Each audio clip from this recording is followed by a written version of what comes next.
Saya Devi. Saya Mahot. Mahot itu perawat gajah. Nama gajah saya Teso.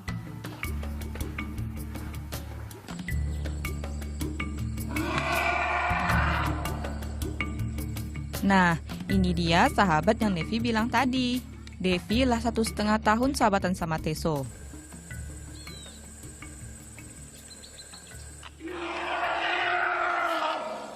Biar badannya besar, Teso ini masih kecil kok. Baru 7,5 tahun usianya. Devi bukan mahot perempuan pertama yang merawat Teso. Sebelumnya ada juga mahot perempuan lain. Memang sih kebanyakan mahot itu laki-laki, tapi perempuan juga bisa, kayak Devi nih. Soalnya, Devi merasa tertantang karena lihat teman-teman juga bisa temanan sama gajah. Awalnya sih takut, tapi sekarang sudah tidak lagi. Karena sebenarnya gajah tuh nggak nyeremin. Mereka hewan yang cerdas. Orang tua juga udah nggak khawatir lagi.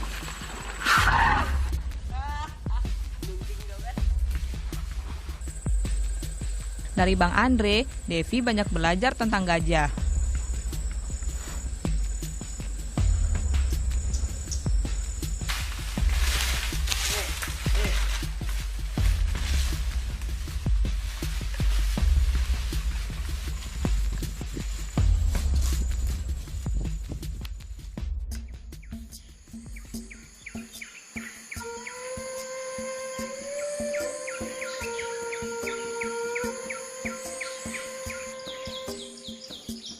Saat ini, Devi dan Teso tergabung dalam tim Flying Squad. Flying Squad adanya di Kabupaten Pelalawan, tepatnya di Taman Nasional Tesonilo, Riau. Dari kota Pekanbaru, sekitar 4,5 jam tiba di Flying Squad.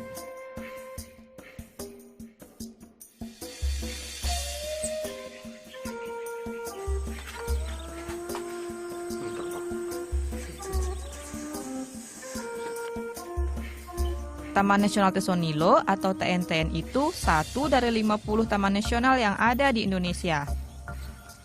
Dahulu tempat gue main sama Teso nih, dikenalnya hutan langgam atau hutan produksi terbatas untuk bahan baku industri dan kayu. Wilayahnya sih kecil, masih kalah jauh sama total lahan industri di Riau. Kalau Devi dengar cerita, lahan industri malah luas sekali, kira-kira lebih dari 2 juta hektar. Biar kecil begini, kata peneliti, TNTN disebut hutan terkaya di dunia, mulai dari tanaman sampai satwa khas di dalamnya.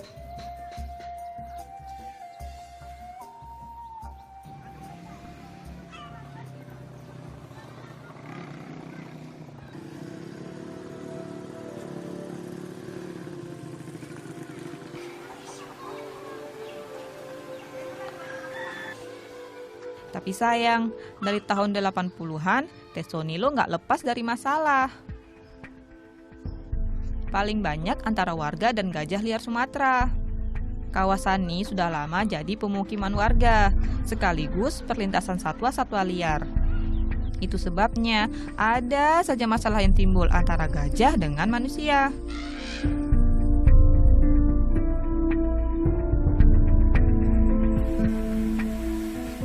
Lihat gajah mati, sudah biasa Devi nih. Tahun 2012, ada 12 ekor gajah liar ditemukan mati di Ukui. Ya, makanya jumlah gajah liar Sumatera pun berkurang drastis. Padahal Tesonilo jadi kantong penyebaran utama gajah Sumatera. Angka kematian yang tinggi gak sebanding dengan angka kelahirannya. Soalnya gajah punya masa hamil hampir 2 tahun. Itu juga belum tentu berhasil.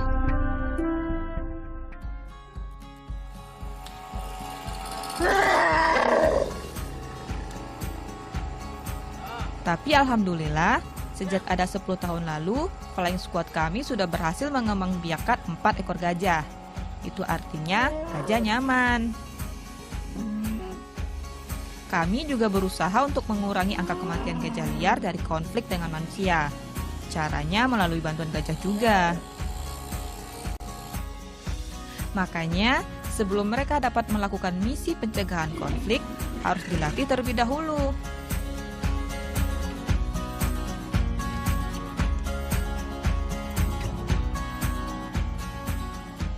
Makin sering dilatih, hubungan mahot sama gajah makin klik.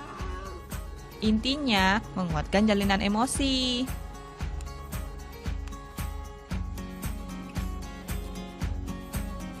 Maju.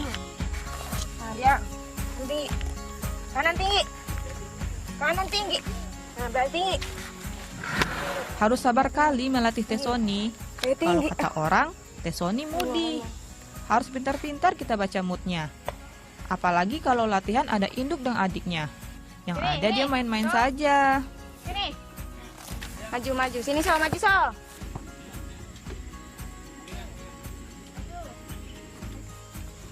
Oh, besar. Lagi.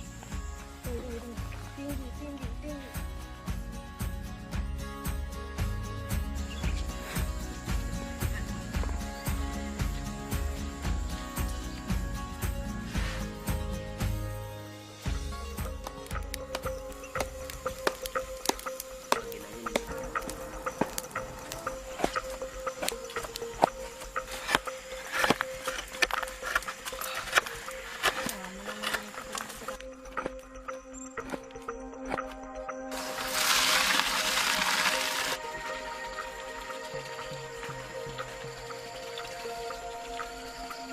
Yo.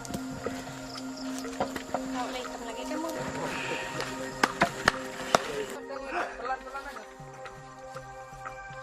Aduh.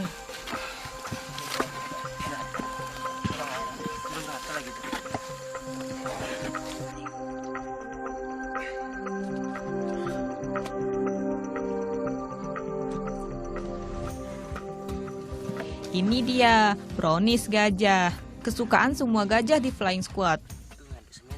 Memangnya manusia saja yang suka brownies? Gajah pun gitu. Resepnya kami dapat dari pelatihan gajah di Tangkahan, Sumatera Utara. Kata mereka, pangan tambahan ini punya gizi lengkap.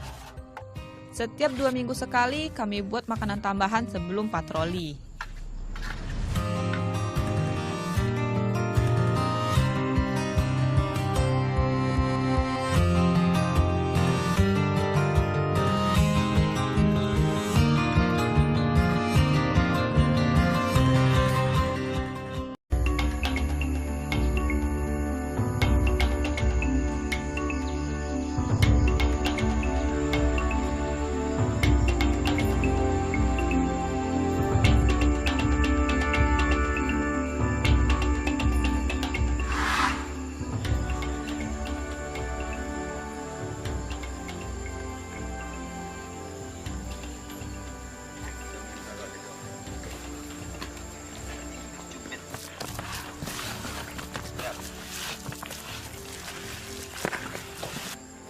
Kenalkan beberapa gajah tim Flying Squad kami.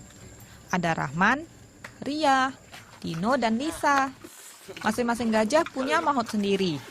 Sekarang Devi jadi mahot perempuan satu-satunya. Tengoklah mereka. Tak sabar makan brownies. Padahal mahot nggak ada yang mengarahkan untuk berbaris. Jangan ya. Gajah punya penciuman tajam kali. Tahu saja bahwa enak brownies.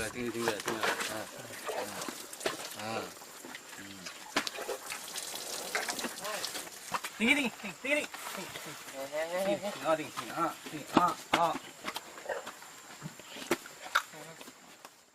Kalaulah habis dikasih brownies, mereka jauh lebih semangat aktivitas.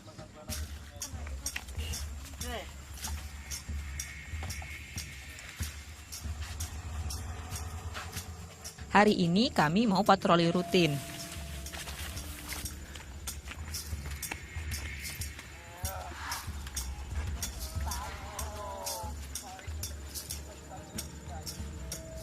Sebelum patroli, gajah-gajah harus dimandikan dulu. Dalam sehari mereka bisa 2 kali mandi. Sama kayak manusia ya.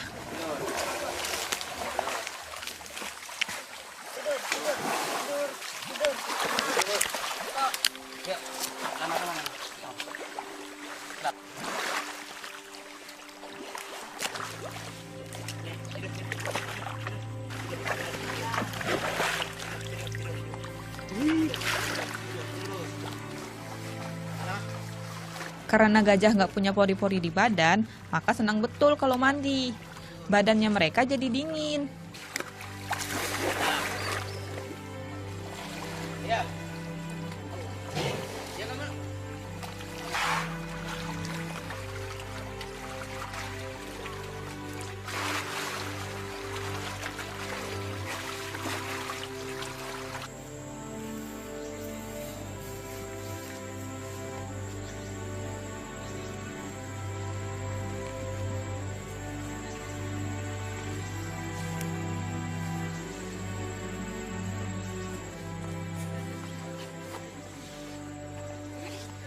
Kalaulah mandi, tinggal pasang pelana untuk patroli. Pelana ini supaya mahot aman dan juga nyaman duduk lama di atas gajah. Lumayan pegel loh duduk di atas gajah. Ada 2 kali dalam seminggu kami keluar masuk hutan.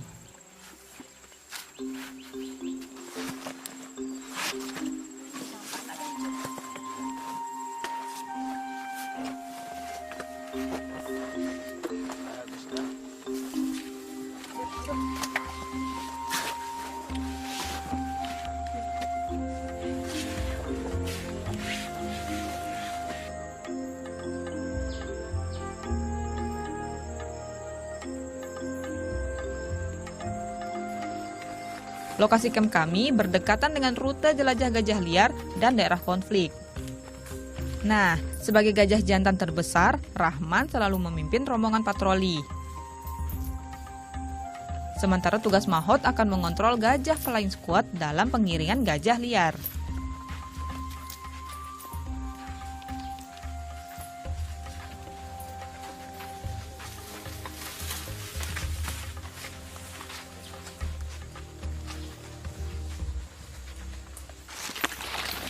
Mengontrolnya pakai gancu.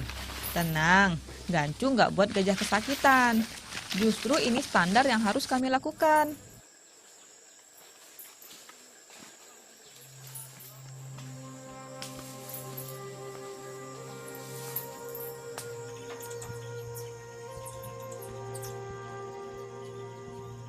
Patroli ini juga sebagai metode pembelajaran bagi Teso dan Tino untuk mengenal rute gajah liar dan bagaimana cara menghadapinya. Gajah liar itu sebenarnya tidak mengganggu, mereka hanya bingung. Gajah punya pola hidup yang unik. Sejak lahir sampai mati, dia pasti akan melewati rute jelajah yang sama. Kalau dulu pas dia lewat, itu adalah hutan tempat cari makan. Tapi sekarang sudah jadi rumah atau kebun. Maka yang diingat gajah liar ya tetap hutan. Makanya dia jadi bingung. Ini yang membuat warga kerap kali salah tanggap. Akhirnya malah menyerang dan membunuh gajah liar. Gara-gara itu, populasi gajah liar Sumatera menurun drastis. Sekarang hanya tersisa sekitar 120 ekor gajah di Tesonilo. Padahal tahun 2004 masih ada sekitar 400 ekor. Ketika sumber makanan dia di hutanlah habis, maka dia akan terdesak untuk makan yang ada, seperti sawit, karet, dan lain-lain. Jadi jangan salahkan gajah kalau begitu, karena sebelum ada pemukiman manusia, ya hutan itu pemukiman gajah. Itu sebabnya kami ada di sini.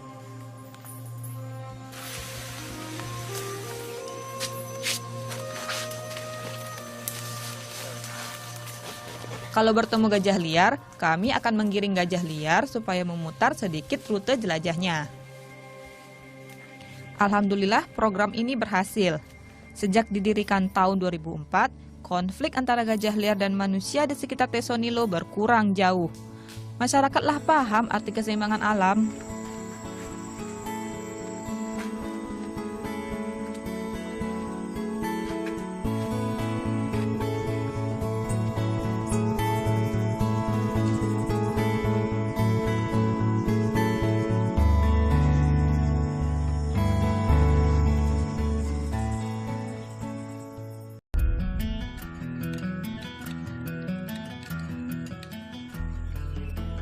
Devi selalu minum air madu sialang supaya tetap fit dalam tugas. Madu sialang nih madu paling populer se-Riau. Tapi banyak yang nggak tahu perjuangan mereka mencari madu.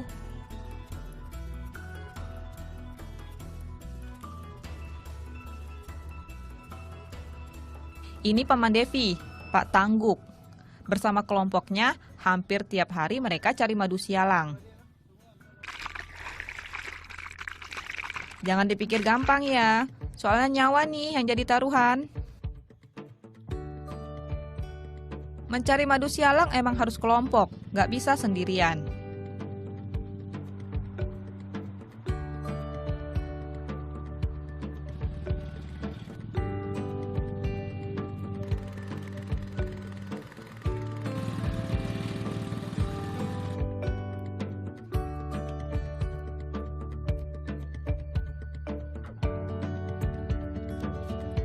Kata orang tua, nama sialang tuh dari kata alang atau elang. Karena saking tingginya pohon, jadilah tempat favorit alang untuk hinggap memantau mangsa.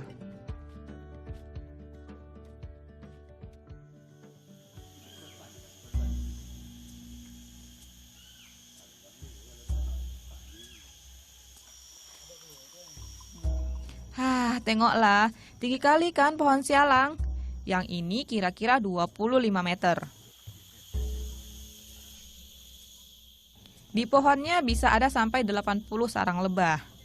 Makanya harus diam kalau ada di bawahnya, biar alang nggak kaget dan menjatuhkan sarang lebah. Hanya pohon tertentu seperti rengas, merbau, dan kruing tempat sarang madu sialang. Makanya kalau ada yang menebang akan didenda adat besar, karena dapat mematikan mata pencaharian masyarakat lain.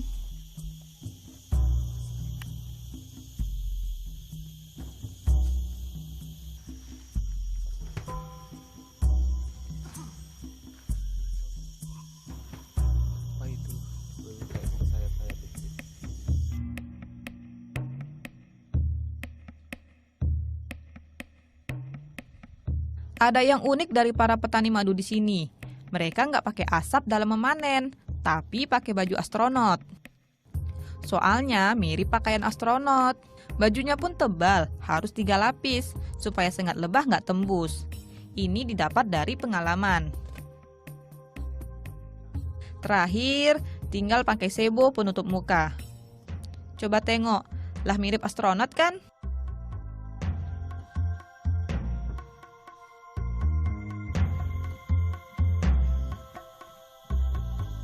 Gak semua orang bisa panjat pohon sialang.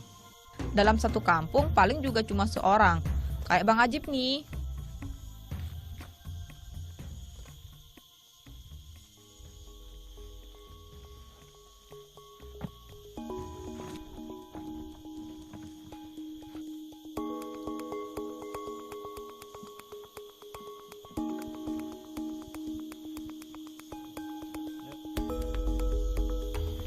Butuh keberanian besar dalam memanjat. Modalnya cuma tali dan paku sebagai alas pijakan.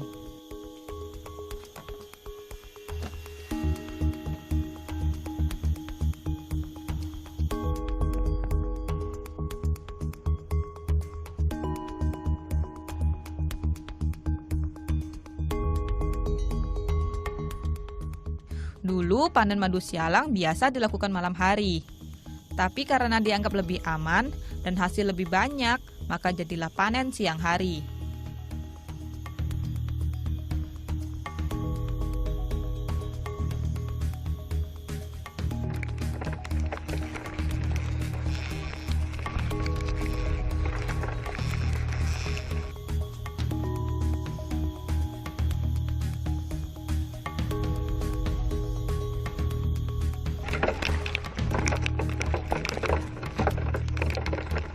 Pemanjat biasanya sudah hafal sarang yang bisa dipanen. Nggak semua sarang ada madunya. Madu tepat berada di bagian atas sarang anak lebah. Itu mengapa madu begitu murni, karena nggak ada yang menyentuh selain anak lebah. Makanya jadwal panen nggak boleh meleset, maksimal antara 30 sampai 35 hari. Kalau meleset, madu-madu yang disarang sudah habis dimakan anak lebah.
10 tahun terakhir, kelompok tani Pak Tangguk telah bisa memanen madu sepanjang tahun tanpa terputus. Padahal sebelumnya, satu pohon cuma setahun sekali panen. Triknya, mereka meninggalkan sarang ratu lebah. Itu supaya lebah pekerja bisa cari makan di hutan dan kembali bikin sarang di situ. Panen hari ini sih cuma sekitar 20 sarang saja. Sarang yang lain ada yang sudah terlambat dipanen.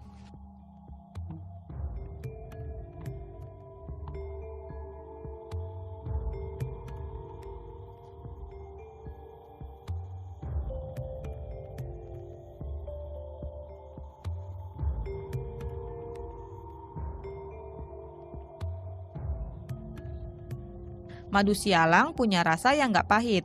Rahasianya, sarang tidak diperas. Petani cuma meniriskan supaya madu keluar sendirinya.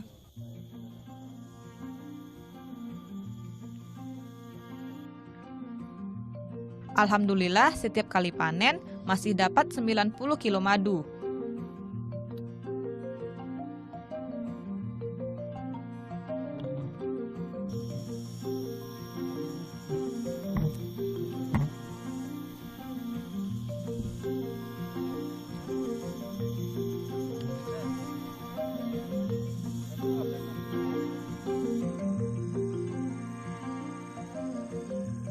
Hutan Indonesia terkenal sebagai paru-paru dunia. Di dalamnya banyak tanaman dan hewan yang hidup dengan damai, di mana banyak negara lain mungkin tidak memilikinya. Mulai dari hewan kecil sampai spesies terakhir, mamalia terbesar di muka bumi. Maka, sudah sepatutnya kita menjaga keseimbangan yang telah diajarkan nenek moyang, supaya kelak tak tinggal cerita saja. Indonesia, bangun!